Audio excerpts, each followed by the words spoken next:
먼저 하나님의 말씀 같이 먼저 보고서 우리 시작하도록 하는데요. 예레미야 31장 1에서 4절까지 말씀.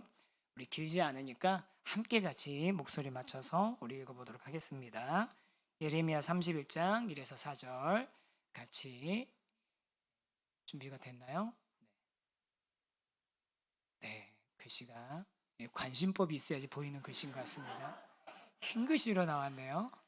네, 희한한 현상이 나왔는데 성도님들의 영적인 눈이 열렸는지를 지금 테스트하는 거니까 그래서 성경 찾으셔서 한번 읽으실 수 있으면 좋겠거든요. 예레미야 31장 1에서 4절. 혹시 없으신 분이 성경이 지금 없으신 분이 있으실 수 있으니까 예레미야 31장 1에서 4절인데 제가 읽을 때 같이 읽으실 수 있는 분들은 소리내서 읽도록 하겠습니다. 됐습니까? 네, 그래도 우리 같이 읽으시죠. 시작. 여호와의 말씀이니라. 그때 내가 이스라엘 모든 종족의 하나님이 되고 그들은 내 백성이 되리라. 여호와께서 이같이 말씀하시니라. 칼에서 벗어난 백성이 광야에서 은혜를 입었나니 곧 내가 이스라엘로 안식을 얻게 하러 갈 때라. 옛적에 여호와께서 나에게 나타나사 내가 영원한 사랑으로 너를 사랑하기에 인자함으로 너를 이끌었다 하였노라. 처녀 이스라엘아, 내가 다시 너를 세우리니 내가 세움을 입을 것이요 내가 다시 소고를 들고 즐거워하는 자들과 함께 춤추며 나오리라. 아멘. 오늘 이제 예레미야 31장 1에서 4절 말씀을 먼저 보고 시작하는 이유는 예레미야 31장 3절 말씀에 보면 여호와께서 우리를 향해서 어떤 감정을 가지고 계시는지가 드러나 있어요.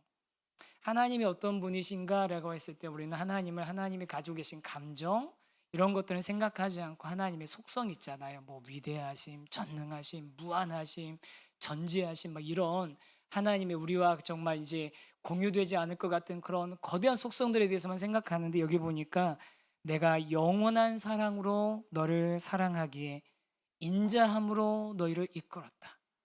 영원한 사랑, 인자함으로 우리를 향해서 다가오고 계신 하나님이 이제 표현되고 있어서 이 말씀을 읽었거든요. 그래서 오늘 이제 정서적으로 건강한 영성, 우리 두 번째 주제로는 건강한 영성에 이르는 길을 이제 같이 보려고 하는데 지난 시간에 이제 PT 한번 보여주시겠어요? 네. 네. 네. 이 피터 스카주라는 분이 쓰신 이 책이고, 미국에서 출판된 책의 원표지가 저 그림입니다. 빙산이 있는 빙산의 그림인데 정서적으로 건강한 영성인데 그 다음 페이지 한번 보시겠어요? 이 피터 스카주로 목사님이 굉장히 큰 이제 교회를 그 다음 페이지 보여주시면 돼요. 잘 넘어가지고. 네. 아, 모든 게 좀 이제 굉장히 큰 교회를 이루고 막 사역들이 막 일어나고 있는데 그런데 뭔가 잘못되고 있다라는 걸 느낀 거예요. 뭐가 잘못된 걸까? 뭐가 잘못된 걸까? 그 실체를 파악 못하고 있는데 몇 가지 사건, 특히 아내가 자신을 버리고 이제 가겠다라고 하는 그 사건을 통해서 바닥이 드러나면서 야, 내가 뭔가 진짜 대단히 잘못된 그런 사역을 하고 있었구나. 대단히 잘못된 그리스도의 모습을 갖고 있었구나라는 것을 인지했는데 그 인지가 뭐냐면 내가 목사로서 겉으로 드러나고 있는 이 모습은 빙산의 10%에 해당되는 수면 위에 있는 모습이고 나머지 그 밑에는 90%에 해당되는 것은 수면 밑에서 감춰져 있다는 것을 깨달은 거죠. 그럼 이 수면 밑에 감춰져 있는 이 90%의 것이 무엇인가? 그게 바로 정서라는 거죠. 감정과 영성이라는 이 두 가지가 다 인생에 건강하게 균형을 이루어야 되는데 그렇지 못한 상태로 보이는 겉으로 드러나 보이는 것들만 가지고 사역을 해왔던 것을 깨달으면서 이제 그러면 건강한 영성, 건강한 감정과 건강한 영성이 같이 균형을 맞추는 모습이 어떤 것이어야 될까라는 것들을 이제 고민하게 되는데 그러면서 지난 시간에는 건강하지 못한 영성의 10가지 특징에 대해서 이야기를 좀 했었습니다. 그리고 정서와 영성의 통합을 위한 온전한 영성에 이르는 길이 필요하다라는 것을 지난 시간에 전제로 얘기했고 그러면 어떻게 구체적으로 그런 일들이 일어날까? 어떻게 하면 구체적으로 그런 일들이 일어날까 해서 오늘은 챕터 4 건강한 영생에 이르는 길 1단계 총 7개 단계로 있거든요. 총 7개 단계 있는데 그중에 첫 번째 단계부터 3번째 단계까지를 오늘 좀 보려고 합니다. 네, 이제 타이틀 한번 보여주시면 좋을 것 같아요. 정서적으로 건강한 영성 2주차 건강한 영생에 이르는 길 첫 번째 파트 그 다음 페이지 또 보여주세요. 네. 챕터 4 같이 한번 읽어볼까요? 1단계 시작. 자기 인식에 정직하라. 네, 핸드아웃 보시면서 같이 나가면 되겠습니다. 자기 인식에 정직하라. 부제로는요, 겉으로 드러나는 무언가로 자기를 평가하지 말라는 겁니다.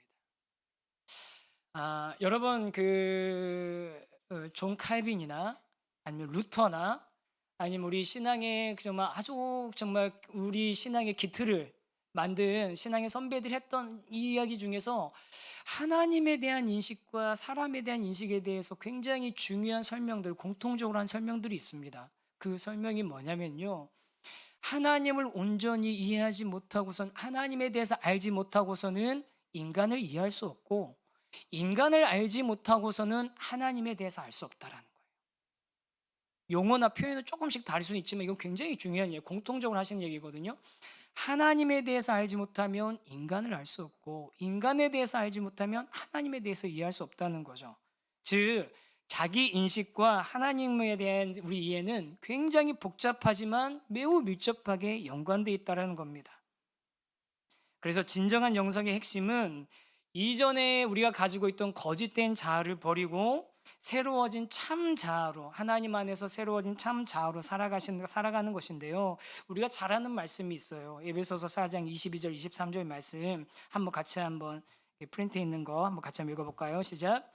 옛사람을 벗어버리고 하나님을 따라 의와 진리의 거룩함으로 지으심을 받은 새 사람을 입으라. 여기에 보면 어떤 사람이 나오는 거죠? 옛사람과 새 사람이 나오는 겁니다. 옛 자아와 예수 그리스도 안에서 변화된 새로운 자아가 있다는 거죠. 근데 우리가 그리스도인이 되었지만 새로운 자아로 살아가지 못하고 옛 자아를 버리지 못한 상태에서 살아간다면 굉장히 혼란스러운 그리스도인의 모습이 된다는 겁니다. 그러면서 이제 이 피터 스카즈로 목사님이 다시 그럼 이제 건강한 그런 영성으로 건강한 사역자가 되려는 노력들을 해왔는데 그런데 다시 또 문제가 생긴 거예요. 어떤 문제가 생기냐면 거기 이제 에피소드가 나오는데 그 아내가 다시 또 자 남편한테 다시 또 그 남편을 떠나겠다고 한 달 동안 떠나 있겠다고 얘기를 하는 거거든요. 무슨 얘기냐면 휴가를 다른 이제 자기 친정 어머니 계신 그 해변이 있는 도시에 가가지고서 여름 한 달을 보내고 오겠다고. 그 얘기를 하자마자 이 목사님이 이제 화가 난 거예요. 왜냐하면 담임 목사고 아내는 사모님인데 담임 목사 사모가 한 달 동안이나 나를 버리고 집을 떠나가지고 그 자리를 비우고 간다라는 그 말 때문에 처음엔 막 성경적으로 그것이 옳지 않지 않냐 뭐 이런 얘기들을 막 하면서 자신 안에 있던 불편한 이야기들을 그 감정들을 다 감춰놓은 채 그런 표면적인 그다음에 영적인 이야기들을 막 설득하려고 하는데 그런데 그 가운데 대화하다가 뭘 발견했냐면 아내가 자신을 떠나 있는다는 그 이야기 한 달 동안 떠나 있겠다라는 그 말에 대해서 자신이 왜 이렇게 거부하고 있는가? 왜 나는 이게 두려운 걸까? 라는 자신의 내면을 바라보게 되는 거죠. 그러면서 자신이 가지고 있는 아내는 이런 모습이어야 돼. 사모님은 이런 모습이어야 돼. 가정은 이런 형태여야 돼. 이런 그런 자신들이 예전부터 가지고 있었던 그런 수면 밑에 있었던 그 빙산의 수면 밑에 있었던 것 같은 그런 감정들 또 경험들이 실제로 존재한다는 걸 발견하면서 다시 이제 첫 단계 정확하게 자기 인식을 정직하게 하고 자신의 속마음에서 있는 그런 생각들을 감추지 말고 이야기하는 데서부터 변화가 시작된다는 것을 이야기하는 겁니다. 그러면서 이 자신이 다른 사람이 나를 어떻게 생각하는지 매우 신경 쓰고 있었다는 사실을 발견하는 거예요. 아내가 또 한 달 동안 없으면 성도들은 나를 뭐라고 생각할까? 어떻게 생각할까?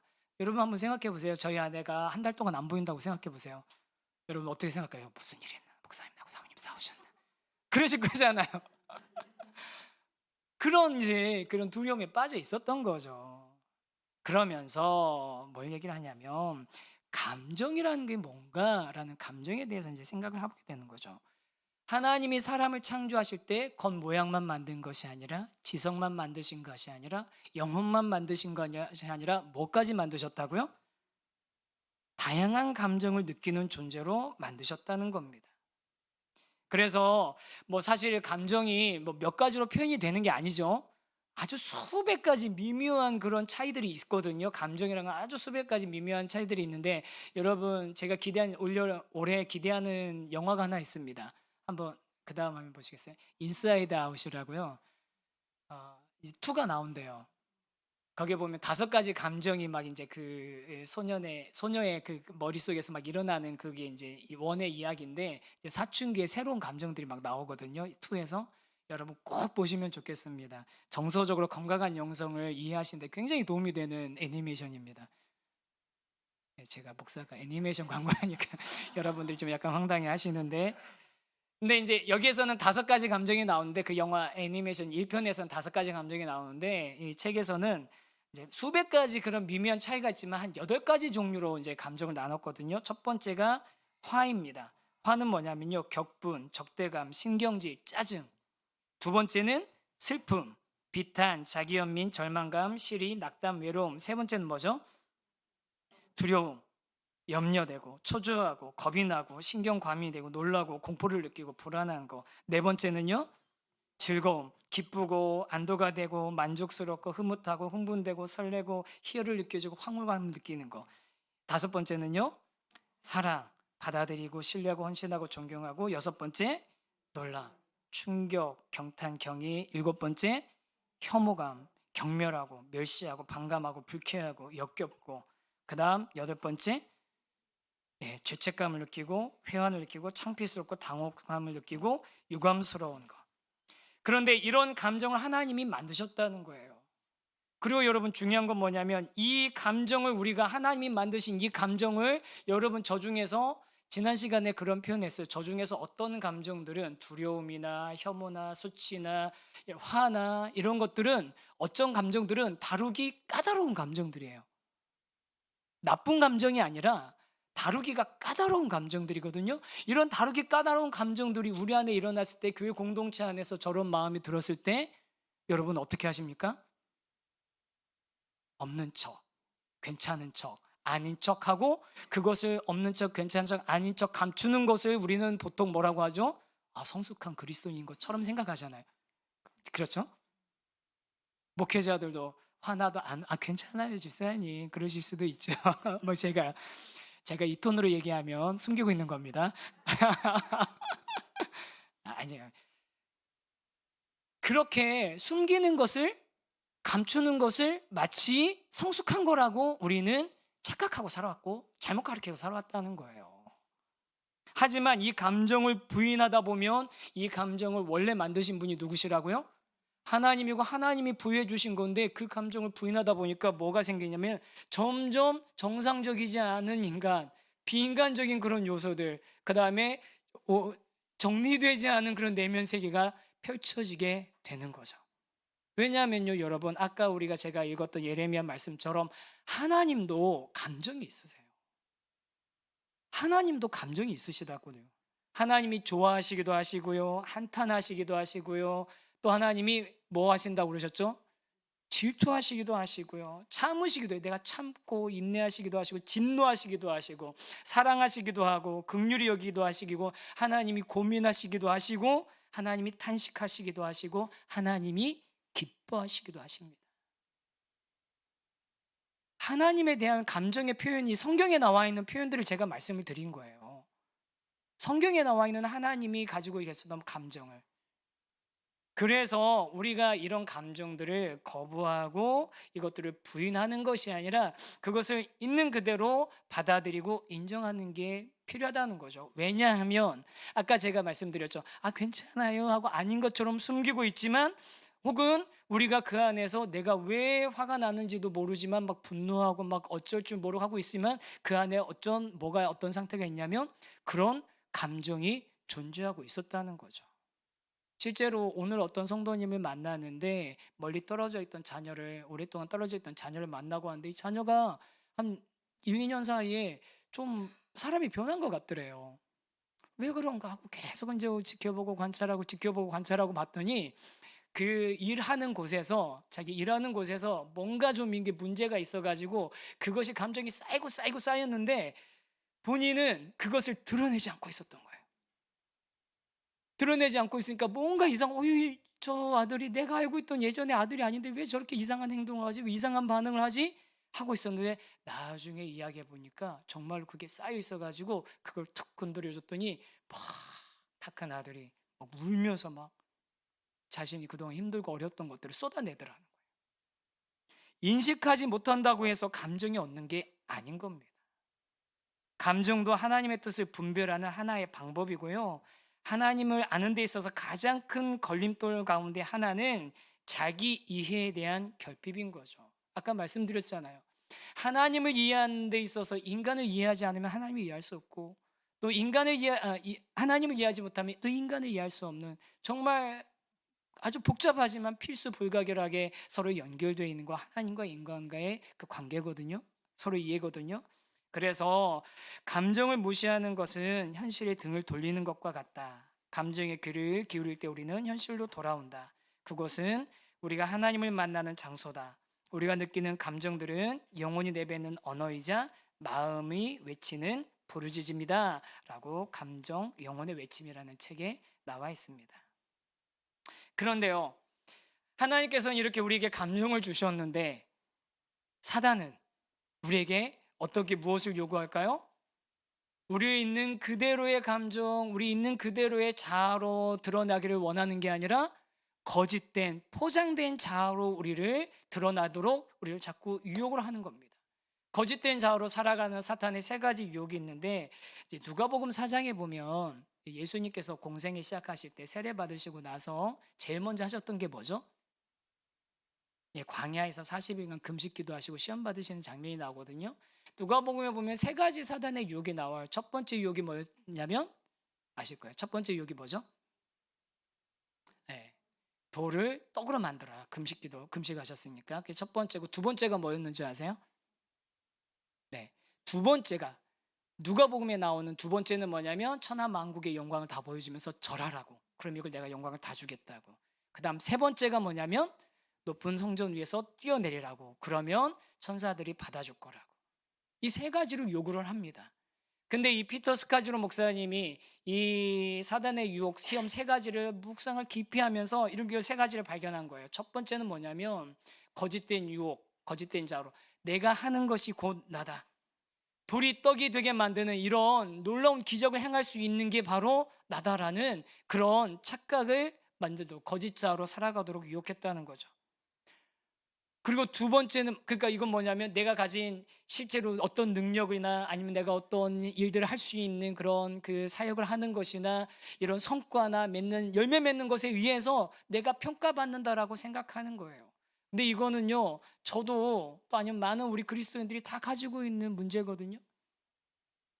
저도 비슷합니다. 그리고 두 번째 유혹이 뭐였냐면 천하 만국의 영광을 보여주면서 절하라고. 그럼 이 모든 것을 너에게 주겠다고. 네가 가지고 있는 게 너다. 좋은 차를 가지고 요즘은 우리 그렇잖아요. 인스타에다가 막 그런 거 이렇게 남의 차에서도 이렇게 찍어가지고서 그 정도는 너무 비참한가요? 네. 여러분 사기꾼들한테 속는 거 뭐예요? 다 그렇게 좋은 거 명품 막 몇십억씩 막 그런 가지고 있다라는 그런 것들 속아가지고서 하는 건 뭡니까? 사람들이 과시하고 있는 그 사람이 가지고 있는 걸 보고 믿는 거잖아요. 그 사람이 가지고 있는 걸 보고 믿는 거거든요. 와, 진짜 뭐 몇 억짜리 슈퍼카 가지고 있어. 몸에 두르고 있는 거 다 명품이야. 그런 거 보고서 그 사람을 평가하는 거잖아. 야, 저 사람 가지고 있는 거 보니까 저 사람 대단한 게 분명해. 저 사람 말하는 거 보니까, 저 사람 하고 다니는 거 보니까 저 사람 뭔가 있는 게 분명해. 내가 가진 것이 곧 나다라는 거짓된 자아로 살아가라고 하고, 세 번째가 뭐냐면 사람들이 생각하는 내가 곧 나다. 위에서 뛰어내리면 사람이 우리 시편에 나와 있는 것처럼 발이 돌에 떨어지지 않도록 천사들이 받쳐준다는 그 말씀대로 그렇게 놀라운 역사를 이루고 있는 그렇게 대단한 사람이야 슈퍼스타다라고 생각하는 그 모습이 바로 나다라는 그런 잘못된 거짓된 자아로 살도록 유혹한다는 겁니다. 사람들의 평가에 집착하게 되는 거죠. 그런데 진짜 자유는 뭐냐면요. 사람들에게 특별한 존재가 되어야겠다는 마음을 내려놓을 때 진정한 자유가 시작되는 것입니다. 우리는 사람들의 인정을 받고 싶은 불건전한 욕망의 덫에 사로잡힌 채 가식적인 삶을 살아갈 수 있는 거죠. 가식적인 가짜 자아를 가지고서 사람들 앞에 드러내는 경우가 너무 많죠. 근데 그게 바깥에 있는 세상에만 그러느냐? 그렇지 않죠. 교회 안에도 그런 모습이 얼마나 많은지 모릅니다. 그러면서 이제 조 디마지오하고 실라 윌시라는 그 두 사람을 이제 예로 드는데, 조 디마지오는 혹시 아세요? 조 디마지오 아세요? 야구 선수, 예, 야구 선수 아주 굉장히 전설적인 야구 선수이고, 또 하나 또 유명해진 게 있습니다. 이 사람이 유명해진 게. 아, 훌륭하십니다. 어떻게 그걸 알고 계세요? 마를린 monroe하고 결혼을 했어요, 세상에. 그래가지고 이게 뭐 정말 그런 삶인데, 그런데 문제는 뭐냐면 이 조 디마조의 나중에 그 전기 같은 책이 나왔는데, 그가 겉으로 드러냈던 삶이 다 가짜고 위선이고 거짓됐었다는 거예요. 그 미국 사람들이 그렇게, 야구면 미국에 제일 인기 있는 스포츠고, 마릴린 monroe면 미국에서 제일 사랑받는 배우, 유명한 배우인데, 그런 삶을, 화려한 삶을 살았던 그 사람의 인생이 다 포장이고 가짜고 위선이고 거짓됐다는 게 드러나니까. 그리고 또 하나가 뭐냐면, 그 옆에 있는 슐라 위시란 분은 우리는 잘 모르는 분인데, 저도 이제 검색해 보니까 미국에서 이제 뭐 방송, 기독교 방송에 나와서 뭐 이렇게 토크 대담도 하고 강연도 하고 뭐 찬양 집회 인도 같은 것도 하는 분이셨는데, 책도 쓰고. 근데 이분이 그 방송에 출연해 가지고 방송 녹화한 다음 날, 녹화하고 나서 녹화 끝나고 바로 정신병원에 입원했대요. 끌려가 가지고 감금되는 그 폐쇄병동에. 정신이 막 내면 세계가 완전히 혼란이 돼가지고 도대체 살 수도 없는 그런 상태가 돼 있는데도 지금은 당장 앞에 나가서 카메라 앞에 가지고 강연을 하고 사람들한테 응애 있는 얘기를 하고 했던 거죠. 여러분, 이게요, 미국에만 있었던 얘기가 아니에요. 미국에만 있었던 얘기 아니에요. 우리 한국에서도 한 10여 년 전에, 10여 년 전에 모 교회에서 어떤 목사님이 정말 선풍적인 인기를 받고, 그다음에 사람들의 주목을 받았고, 막 그 목사님 그 설교가 아주 정말 진짜 막 너무너무 좋다고 사람들이 막 몰려갔는데, 그 목사님이 자살하셨거든요. 근데 그 교회는 아직도 그 목사님 설교 들으면서 예배드리고 있어요. 여러분, 자신의 내면 세계가 다 망가지고 우울증 걸려가지고 치료가 필요한 순간인데, 그런 분이 설교하고 계셨다니까요, 강단에서. 그리고 그분 돌아가셨는데도 아직도 그 교회 사람들은 모여가지고 그분 설교 틀어놓고 듣고 있어요. 그분 설교가 좋은 건 저도 인정해요. 저도 되게 많이 듣고 했었어요. 그런데 여러분, 이게 건강한 거냐고요. 그 내면이 다 망가지고 삶이 다 망가지고 있는데, 설교하고 있는 게, 그리고 그 설교를 은혜 받았다고 듣고 있는 게 거짓된 자아로 포장하고 있었던 거예요. 그런데 이렇게 교회 안팎에 뿌리내린 거짓된 자들이 가득한 시대, 뭐 어느 일을 막론하고 있는 그런 모습에서, 우리는 예수님을 통해서 예수님이 참 자아로 살아내셨던 모습을 통해서 우리가 우리의 삶을 다시 조정할 수 있어야 되는데요. 예수님은 하나님 아버지의 사랑과 그분의 자신에 대한 확신을 가지고 계셨고, 이것이 바탕이 되어서 어마어마한 압박을 받으셨지만 그 압박들을 이겨내셨던 분이에요. 예수님이 가지신 압박이 뭐였습니까? 예수님의 가족들이 어떻게 하죠? 예수님이 공생의 사역 시작해서 막 사람들 가르치고 막 그러니까 다 우르르 몰려와 가지고서 예수님 찾으러 왔잖아요. 우르르 몰려와서 예수님 찾으러 왔어요. 그랬더니 우리 저기 바깥에 어머니랑 가족들 왔다 그랬더니 누가 내 형제고 누가 내 어머니냐고. 하나님의 뜻대로 한 사람 내 형제고 내 어머니라고.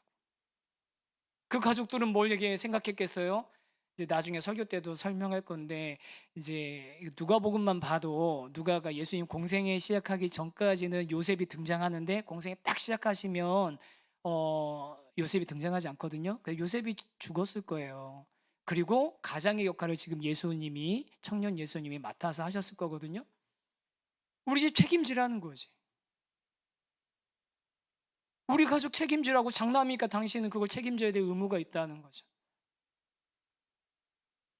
그 압박을 예수님은 이겨내시고요. 또 그다음 나사렛 사람들 어떻게 합니까? 우리 동네 원래 같이 목수였고 같이 살았던 그 나사렛 예수가, 그 예수가 와가지고 자기가 메시아라고 하니까 어떻게 해요?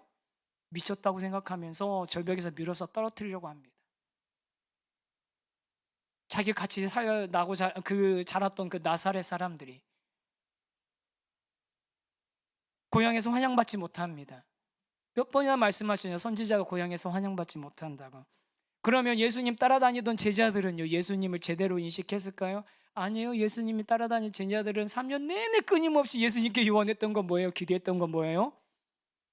진짜 세상의 구원자 메시아가 아니라 이스라엘 민족을 해방시킬 정치적인 메시아를 기대했죠. 그 압박 견디지 못하고, 그러니까 예수님의 이런 모습을 이제 기대했던 모습에 대한 그 실망을 감추지 못하고 튕겨져 나갔던 사람, 가룟 유다 아닙니까? 튕겨져 나갔던 사람이죠. 그래서 예수님을 통해서 예수님은 정말 많은 압박이 있었지만 그 압박 가운데서도 하나님의 사랑과 아버지의 사랑과 그분 자신에 대한 확신을 가지고 그것이 바탕에 돼서 절대로 그 거짓된 자로 살아가지 않으시고, 그대로 또 그 사람들은 혹시 그 예수님의 그런 모습에 실망했다 할지라도 거기에 흔들리지 않으시고 그들을 원망하지 않고 섬기시는 모습으로 참 자아를 가지고 살아가셨던 것을 우리가 보고 배워야 합니다. 그다음 8번 주제 한번 핸드아웃 4페이지에 8번 주제 한번 같이 한번 읽어볼까요? 시작. 남과 다른 나를 찾아서. 남과 다른 나를 찾아서. 그럼 나는 어떤 존재인가? 차별화가 있다는 거예요. 차별화라고 되어 있는 거 거기 한번 같이 한번 읽어볼까요? 시작. 주변 사람들의 압력과 별개로 자신의 삶의 목적과 가치를 정의할 수 있는 능력. 차별화. 주변의 사람들의 압력과 별개로 자신의 삶의 목적과 가치를 정의할 수 있는 능력. 우리 자녀들이 부모님의 기대와 별개로, 부모님이 원하는 학교와 별개로, 부모님이 기대하는 직업과 별개로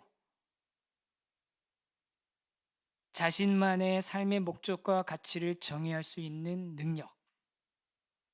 제가 목회자로서 여러분이 기대하는 어떤 것과는 별개로, 어떤 성도님이 바라는 것과는 별개로 하나님께서 저에게 부여하신 목적과 가치를 정의할 수 있는 능력.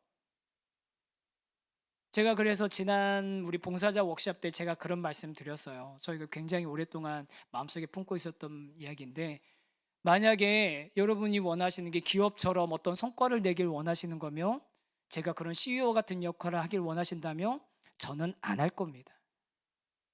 연봉을 몇 배를 주셔도 그런 모습으로는 안 할 겁니다.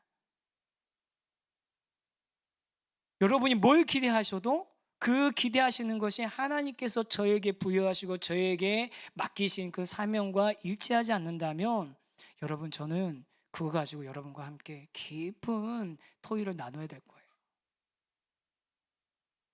여러분이 기대하는 대로만 반응한 사람이 아니라. 저는요, 여러분, 우리 순장님들께 드리는 말씀이 있어요. 순장님들은 온도계가 아니라 온도 조절기라고. 상대방의 온도가 어떤가, 이 온도에 막 민감해가, 저 사람이 화가 났나? 저 사람이 냉랭한가? 저 사람이 뭐 불안한가? 상대방의 반응에만 막 집중해가지고 온도가 몇 도인가만 밝혀내는 온도계가 아니라, 우리는 그 온도를 하나님의 능력 안에서 조절하는 그 역할을 하는 사람이거든요. 그게 목양하는 사람들이에요. 여러분, 우리 하나님과 안에서, 우리 공동체 안에서, 관계에서 우리 여러분 온도계 역할만 하시는 게 아니라, 상대방의 반응에 의해서 반응하는 게 아니라, 하나님 안에서 우리 하나님께서 우리에게 독특하게 부여하신 목적과 같이 또 우리에게 주신 이 감정을 가지고서 그 온도를 함께 조절해 나갈 수 있는 능력을 갖춘 게 건강한 그리스도인의 모습인 겁니다. 그래서 신중하고 명확한 사고를 통해 자신의 강점과 참모습을 파악할 수 있을 정도, 차별의 정도가 낮을수록 하나님이 주신 독특한 삶을 감지 못하고 높을수록 하나님 앞에서 자신이 되고 싶은 모습을 선택할 수 있습니다. 책에 보면 그 차별화를 이렇게 단계를 쭉 여러 개를 나눠가지고요. 각 단계별로 특징이 나와 있어요. 근데 워낙 뭐 내용이 많아가지고 제가 그걸 다 디테일하게 설명드리기는 어렵고 꼭 책을 한번 사서 보세요. 관심 있으신 분들은. 별로 안 사보실 것 같긴 하죠.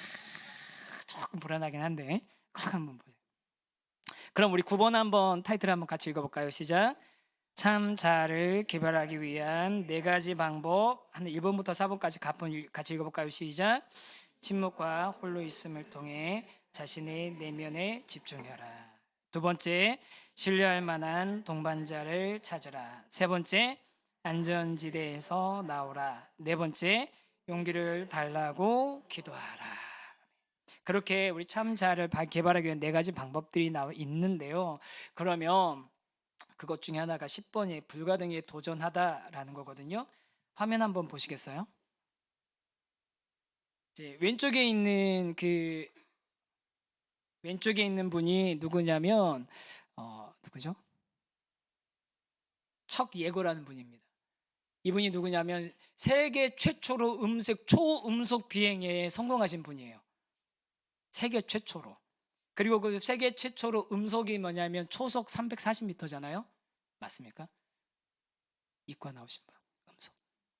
초속 340m 아마 그 정도 될 거야. 340 아니면 430 정도 되는데 제가 문과라서 정확하진 않은데 340 맞습니까? 초속 340m.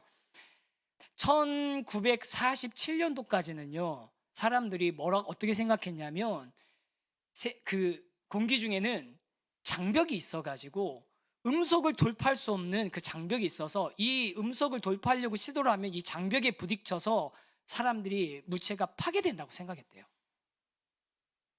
음속이라는 그 장벽에 부딪히게 되면. 그래서 그런데 계속 그걸 갖다가 실제로 막 돌파해 보려고 시도할 때마다 이제 기술이 없으니까 이제 기술이 없으니까 이제 비행기가 막 폭파하고 막 추락하고 그런 일들이 계속 있었는데 이제 계속 이제 기술을 개발해 가지고 이 척 예거라는 분이 초음속에 도전하는 비행을 이제 여러 번 시도해 가지고 시도하게 되는데 그 임무를 맡길 때 지휘관이 뭐라고 하냐면 음속 너머의 세계는 어떤 미지의 세계가 펼쳐질지 모르니까 어떤 미지의 세계가 펼쳐질지 모르니까 가고 단단히 하고 해라 하고 해서 정말 시도를 했는데 막 두렵고 떨리는 마음으로 음속을 돌파했는데 무슨 일이 일어났을까요? 아무 일도 안 일어났어요. 무슨 표현했냐면 포크로 젤리를 찍는 것 같은 쉬운 일이었다. 표현 그대로 포크로 젤리를 찍는 게 여러분 포크로 젤리를 찍는다니까요. 물컹물컹 젤리를 포크로 찍는 것처럼 그렇게 쉬운 일이었다. 음속을 돌파한다는 게. 여러분 우리는 그 음속이라는 것을 돌파하는 게 굉장히 어려운 일일 것 같고 두려워하고 그 너머는 미지의 세계가 펼쳐질 거라고 생각했는데 그 엄청난 에너지가 필요하긴 했지만 그 음속을 돌파했을 때 암을 드러나고 그리고 오히려 더 순항하며 항속을 가지고서 할 수 있는 비행할 수 있는 그런 세계가 열린 거예요. 저 오른쪽에는 2007년이구나. 아니다. 2019년이다. 죄송합니다. 2019년에 나사에서 비행기가 음속을 돌파할 때 그 영상을 이제 우주에서 찍은 거거든요. 이렇게 딱 공기층을 이제 돌파하는 영상을 찍은 건데 뚫고 지나가고 나면 그 다음엔 더 새로운 세계로 우리가 더 힘차게 나아가는 일들이 펼쳐지는 거죠. 그래서 하나님을 알기 위해서 자기 자신을 아는 것은 일생 동안 이루어지는 모험입니다. 처음에는 불편하고 어색하고 심하게 흔들릴 수 있지만 조금만 전진하면 하나님이 당신 곁에 계심을, 우리 곁에 계심을 우리는 경험하게 될 것입니다. 이게 바로 첫 번째 단계입니다.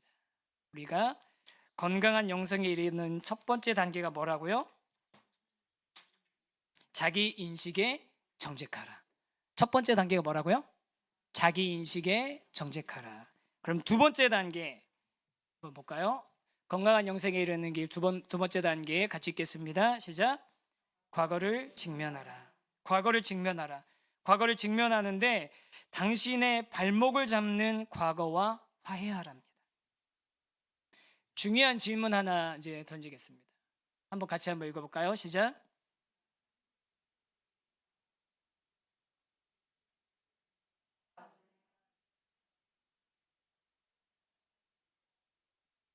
여러분, 예수 그리스도를 믿는다는 것은, 예수 그리스도를 영접한다는 것은 옛 자아가 죽고 옛 자아가 사라지고 새 자아가 우리에게 형성되는 것인데, 그런데 여러분, 솔직하게 우리 자아를 쳐다보면 우리 안에 예수 그리스도의 능력과 은혜가 미치지 않는 부분들이 있습니까? 없습니까?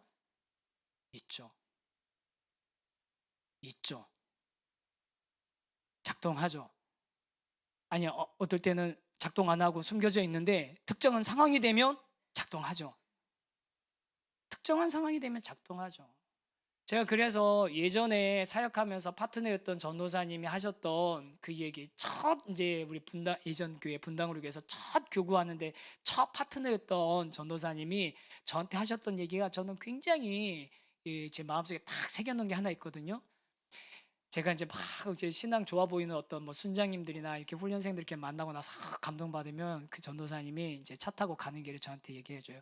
목사님, 아무리 그래도 아이 입시할 때하고 결혼시킬 때, 그때 가보지 않으면 신앙 모르는 거예요. 그 얘기 하셨어요.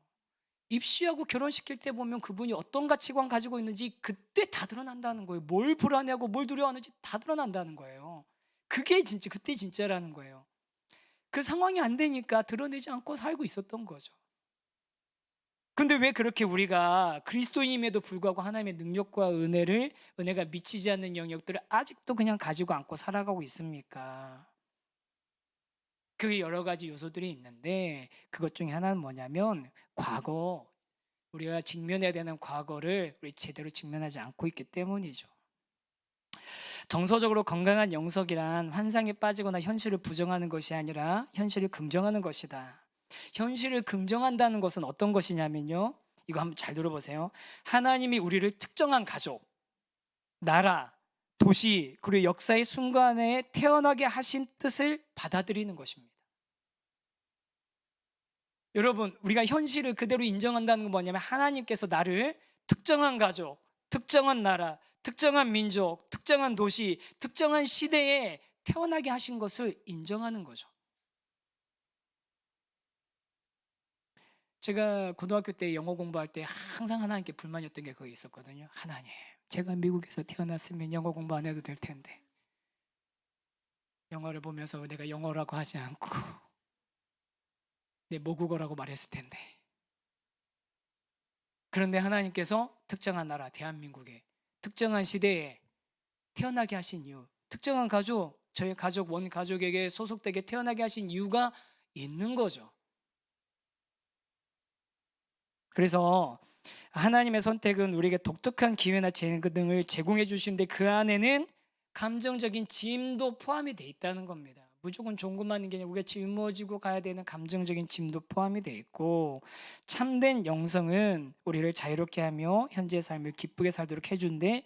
하지만 한 발짝 더 나아가기 위해서는 뒤로 물러나 자신의 과거와 대면을 해야 하는 겁니다.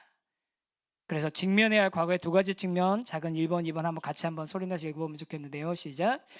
가족의 축복과 죄는 2, 3대까지 거슬러 올라가며 오늘날의 우리에게도 깊은 영향을 미친다. 2, 3대까지 올라가며 오늘날에게도 우리에게도 깊은 영향을 미칩니다. 그리고 작은 두 번째 읽겠습니다. 시작.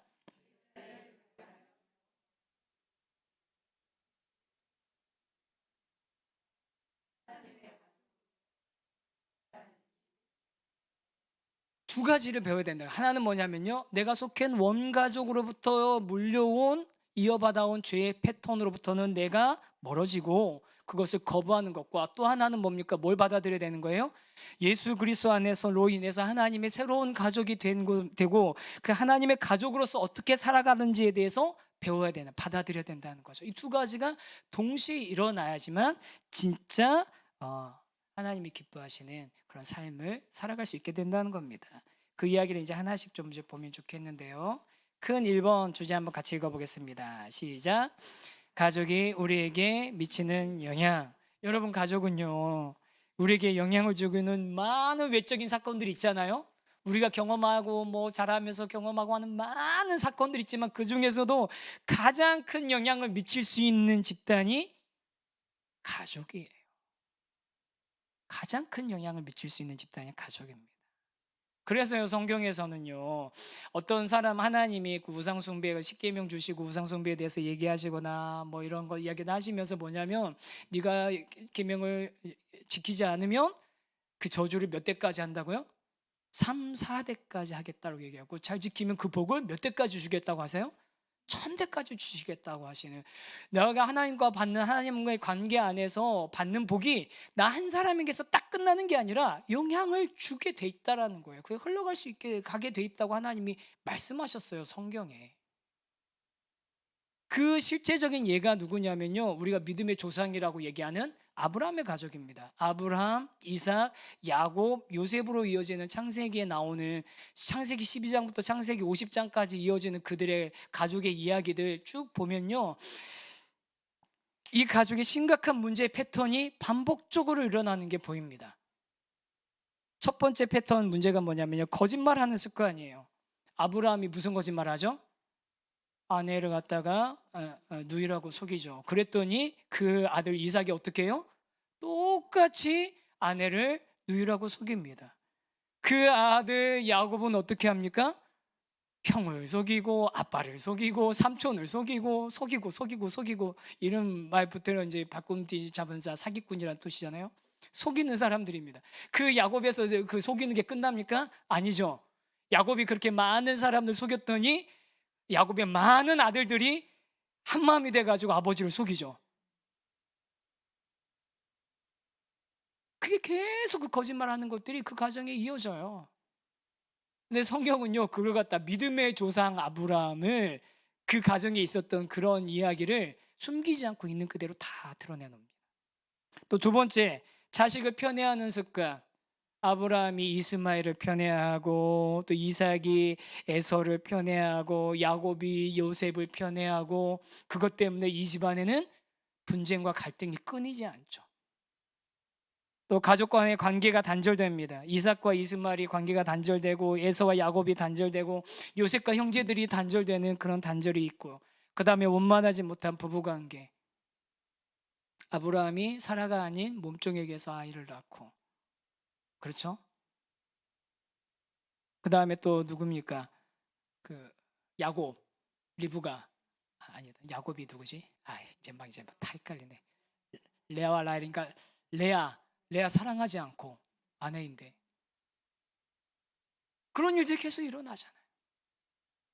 그래서 그렇게 이런 그 가정 안에 3대, 4대에 걸쳐서 반복되는 그런 죄악의 패턴들이, 잘못된 그런 행동들의 패턴들이, 문제 패턴들이 이어지고 있다는 것이 성경에도 그대로 나와 있고요. 이런 모습을 뭐냐면, 이스라엘 민족이 애굽에서는 나와 있지만, 물리적으로는 애굽에서 나와 있지만, 정서적으로는, 심리적으로는, 그 다음에 습관적으로, 문화와 사고적으로는 애굽식으로 사고했던 것과 똑같은 겁니다. 이게 그리스도의 제자가 되었지만 여전히 우리 무의식 속에서는 이전에 우리에게 영향을 줬던 원가족을 통해서 내면화된 여러 가지 규칙들, 옛날 가족들이 가지고 있었던 그런 법칙들이 있잖아요. 그게 고스란히 우리에게 작동하고 있는 거죠. 이렇게 고스란히 작동하고 있기 때문에 나중에 이제 연애할 때 그렇게 좋았던 사람이 결혼하고 나면 엄청난 큰 혼란에 빠지는 거예요. 아니, 어떻게 이런 집안이 있어? 네, 이제 너무 공감하시는 분들이 있으셔가지고 너무 공감하시는 분들이 있으셔서, 아니, 어떻게 이런 집안이 있을 수 있어? 그런 생각에 빠지게 되는 거죠. 큰 충격에 빠지는 거죠. 다 그 영향을 받고 있으니까요. 그래서 작은 3번 한번 타이틀 한번 같이 읽어보겠습니다. 시작. 삶과 영성은 분리시킬 수 없습니다. 우리가 삶이 그렇게 이어져 왔는데 그 삶을 우리 영성과 분리해서 생각할 수 없는 거예요. 가족의 비밀이나 비밀한 일들이나 치부들을 드러내는 것을 인정하기 쉽지 않지만, 자신의 과거가 현재의 나의 영성, 현재 나의 그리스도인의 존재에 영향을 미친다라는 사실을 인정해야 합니다. 이거 뭐 그 옛날에 유행했던 가게에 흐르는 저주를 끊어라 뭐 이런 개념 아니에요. 무슨 저주만 있습니까? 아니요. 그 모든 가족, 내 원 가족, 내 뿌리에게 우리는 영향을 받고 있다는 거죠, 실제적으로. 그 영향을 받고 있기 때문에 그 가정으로부터 받고 있는 잘못된 것들, 좋지 않은 것들은 우리는 어떻게 됩니까? 인정하고 그것들을 거부하는 그런 과정들이 있어야 됩니다. 그런데 이것만 있어 가지고는 안 돼요. 자아 성찰과 무슨 뭐 우리 심리 상담하는 걸로 끝나는 거 아니잖아요. 심리 상담하면 뭐 가족 원가족 얘기하고 뭐 이런 얘기들 하는데 그게 끝입니까? 아니에요. 영성은 그 얘기로 끝나는 게 아니라 4번 이게 중요합니다. 4번 한번 읽어 볼까요? 시작. 예수 그리스도의 기쁜 소식. 예수 그리스도의 죽으심과 부활하심으로 하나님의 백성, 하나님의 자녀가 되었다는 거예요. 우리가 예전에 원 가족에게만 영향받는 존재가 아니라 이제 우리는 누구에게 영향받는 존재라고요? 예수 그리스도로 말미암아 하나님의 자녀가 되는 권세를 주셨다고요. 그래서 사도 바울이 로마서에서 그 로마 시대에 있었던 입양된다는 거, 하나님의 자녀로 입양된다는 것에 대한 독특한 그런 특징을 설명하면서 입양된 자녀가 그 입양해온 그 입양 들어간 그 집의 모든 권리를 다 이어받는, 그것을 다 받는 그 독특한 그런 모습을 가지고 우리가 하나님의 자녀로서의 우리의 모습을, 지위를 설명하고 있지 않습니까? 그래서 기독교인이 된다는 것은 하나님의 가족으로 입양됐다는 것을 의미하고, 더 이상 이전의 원 가족만이 우리의 미래를 결정짓지 않는다는 것을 우리가 확신해야 됩니다. 아멘. 여러분, 이전의 가족들이 원가족이 우리에게 영향을 주지만 그것이 우리의 미래를 결정짓는 게 아니라는 거예요. 현재의 삶에는 영향을 주지만 우리의 미래 최종의 완성에 영향을 주는 것은 어떤 가족입니까? 하늘 가족, 하나님의 자녀로서의 지위와 신분, 정체성이라는 거죠. 그래서 이제는 우리가 예수 그리스도 안에서 새로운 가족들이 생겼습니다. 모든 그리스도를 믿고 하나님께 나온 자들은 새로운 형제, 자매들이 생긴 것입니다. 새로운 영적 공동체 안에서 복음의 능력으로 과거가 회복될 수 있고, 복음 안에서 자신의 과거를 성숙하게 성찰하고 그 영향력을 솔직하게 분별할 수 있어야 합니다. 괜찮습니다. 왜요? 원가족으로 봤던 그런 안 좋은 영향들이 있지만 그것 때문에 나의 최종의 상태가 변경되는 게 아니라 나는 이제 누구 때문에, 뭐 때문에 변화된다고요? 내 완성된다고요? 예수 그리스도 때문에. 이걸 우리가 분명하게 알면 이전의 영향력 받은 거에 대해서 우리가 두려워하지 않고 부끄러워하지 않아도 되는 거죠. 있는 그대로 인정할 수 있게 되는 거죠. 그래서 조지 산타나가 한 말, 그거 이제 다운표에 있는 거 한번 같이 한번 읽어볼까요? 시작. 과거로부터 배우지 못한 사람은 과거를 되풀이한다. 그러면서 피터 스카지로 목사님이 자신이 원 가족으로부터 받았던 영향을 이제 여러 가지를 설명을 하는데, 과도한 책임감이 있다는 거예요.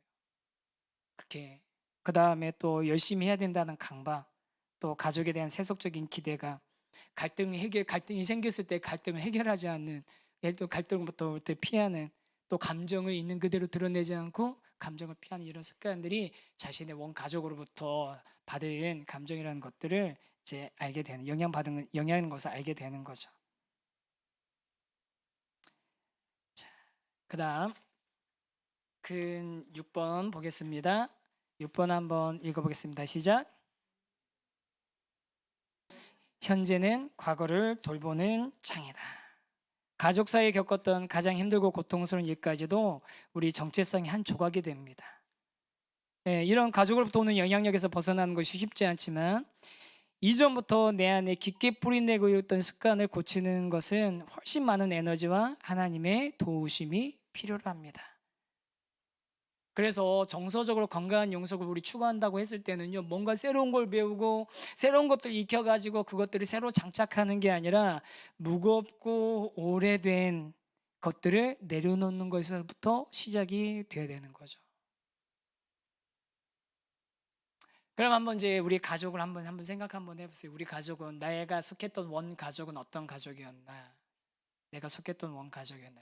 나중에 우리 다락방에서 이거 한번 해보면 좋을 것 같아요. 그래가지고 우리 가족 패밀리 트리 한번 그려보기 쭉 해서 우리 가족에 대해서 해봤으면 좋겠는데, 비버가 시스템 모델이라고 해서 그 가족을 한 5가지 단계로 구분하고 있거든요. 화면 한번 잠깐 보시겠어요?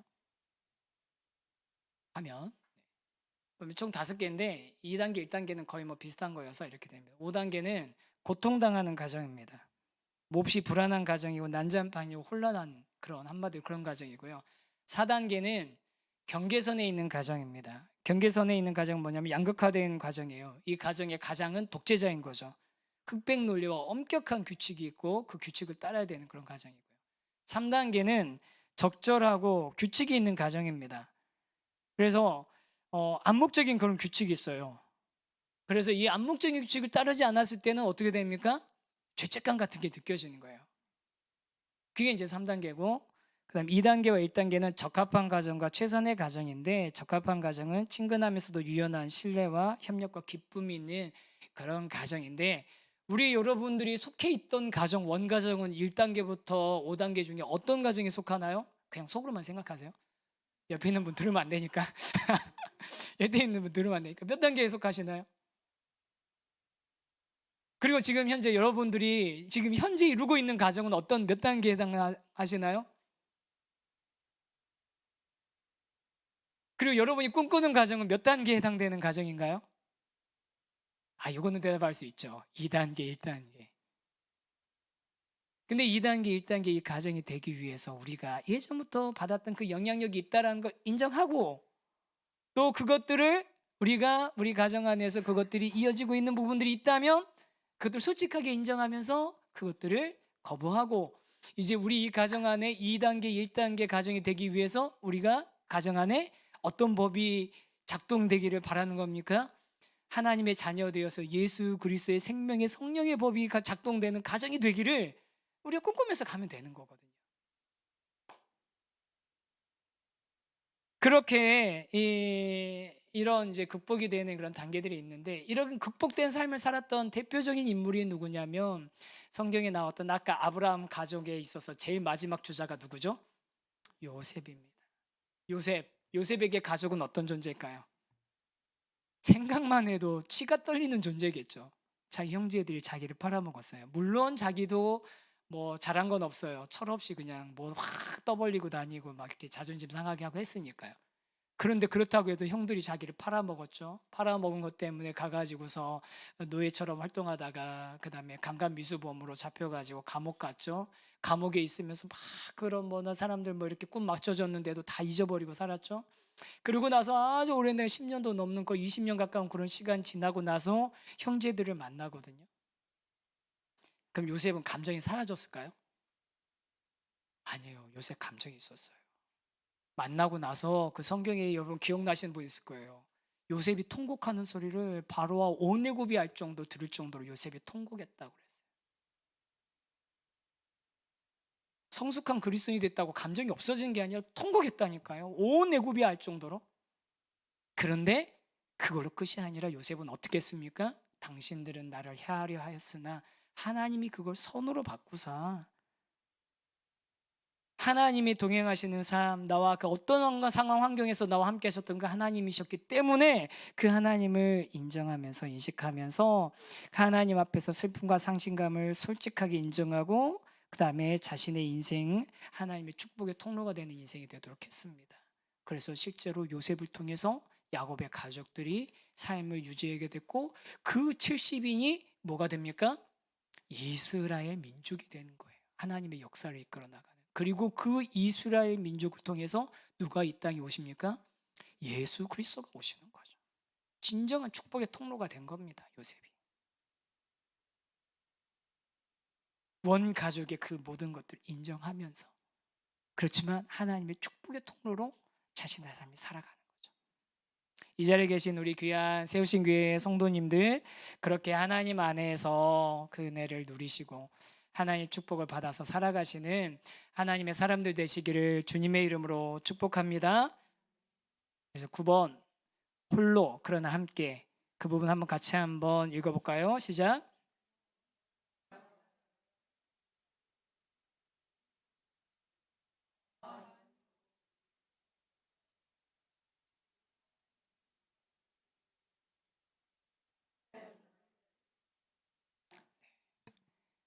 과거의 그 원가족의 그 영향력은 어마어마한 힘을 가지고 우리를 과거로 끌어당깁니다.